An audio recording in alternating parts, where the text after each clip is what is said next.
Hi all, welcome. We are looking at ArcoLinuxB website, which hosts all the knowledge how to build your own version of our ArcoLinux ISO. That is just one ISO, ArcoLinux ISO, which has XFCE OpenBox Site 3. Then we trimmed everything off and it became a bare ISO. That's ArcoLinuxD. And the B is just saying, okay, let's take one particular desktop and put it on the ISO. So we get the ArcoLinux ISO in, change one file, and this time it's up to Budgie to be created.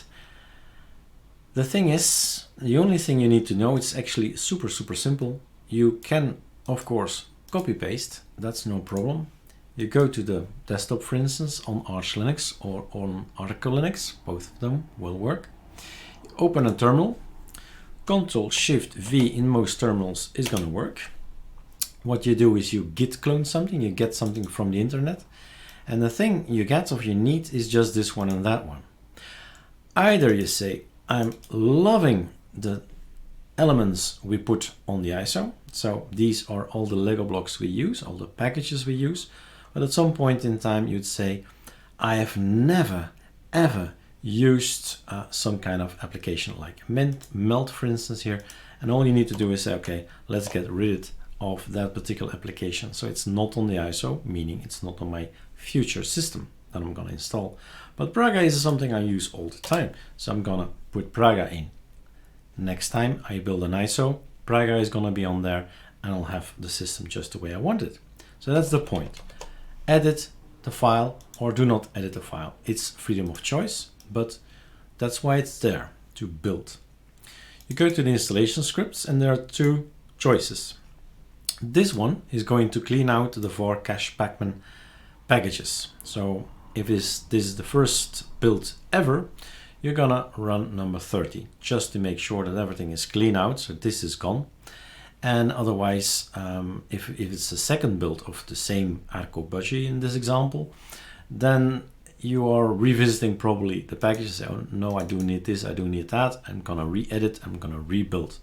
And the second time around with a rebuild, there's no need to go and run or download all these packages. 1.7 gigabyte is what's in here. That's each time pulled from the net, right? So bandwidth wise, this is the more interesting thing to do. Run number 40, and also time wise, because if you don't need to download it, it's use from your computer, well, it's much faster built. But you have to do it once a day. I suggest that to run number 30 to get the very last stuff in. But this is not even, I think, a half hour old, maybe an hour old or something.